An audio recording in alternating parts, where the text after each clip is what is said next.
মুক্তিযুদ্ধ নিয়ে ছড়ানো কোনো বিতর্কে বিভ্রান্ত না হওয়ার জন্য দেশবাসীর প্রতি আহ্বান জানিয়েছেন প্রধানমন্ত্রী শেখ হাসিনা। তিনি বলেন, যারা দেশের স্বাধীন অস্তিত্ব চায় না তারা বিভ্রান্তি ছড়ায়। গতকাল দশম জাতীয় সংসদের প্রথম অধিবেশনের সমাপনী ভাষণে প্রধানমন্ত্রী এই মন্তব্য করেন। ৫ জানুয়ারি নির্বাচন বানচাল করে বিএনপি দেশে কি আনতে চেয়েছিল তা নিয়েও প্রশ্ন তোলেন তিনি। আরো জানাচ্ছেন মানস ঘোষ। সমাপনী ভাষণে কারো নাম উল্লেখ করেননি প্রধানমন্ত্রী শেখ হাসিনা, তবে স্পষ্টই বুঝিয়ে দিয়েছেন মুক্তিযুদ্ধের সময়কে নিয়ে কারো কারো তোলা সাম্প্রতিক বিতর্কে তিনি কতটা ক্ষুব্ধ। এজন্য দেশবাসীর প্রতি বিভ্রান্ত না হওয়ার অনুরোধ প্রধানমন্ত্রীর। নানা কথা বলবে, এদের এই সমস্ত বিভ্রান্তিমূলক কথায় বিভ্রান্ত না হওয়ার জন্য আমি দেশবাসীকে আহ্বান জানাবো। এখন প্রযুক্তির যুগ, এখন প্রযুক্তির মাধ্যমে সব বিশ্বকে জানা যায়, সবকিছুই জানা যায়। কাজেই এখন আর বাংলাদেশ ওই কুপমণ্ডূকতায় ভোগে না।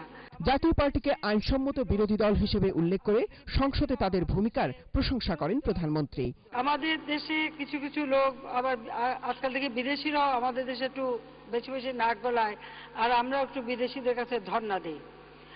সেখানে অনেকে এসে বলেন যে বিরোধী দল। তা আমি অনেক কিছু, বিরোধী দল মানে কি? ভোটে নির্বাচিত হয়ে পার্লামেন্টে যারা বিরোধী দলে বসবে তারাই তো আইনসম্মত বিরোধী দল।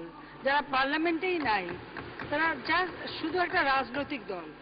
ওই বিরোধী দলের তারা তো বিরোধী দল হিসেবে কোনো অস্তিত্ব নাই। তাদের জন্য অনেকের যে কান্নাকাটি কেন, আমি সেটা বুঝি না।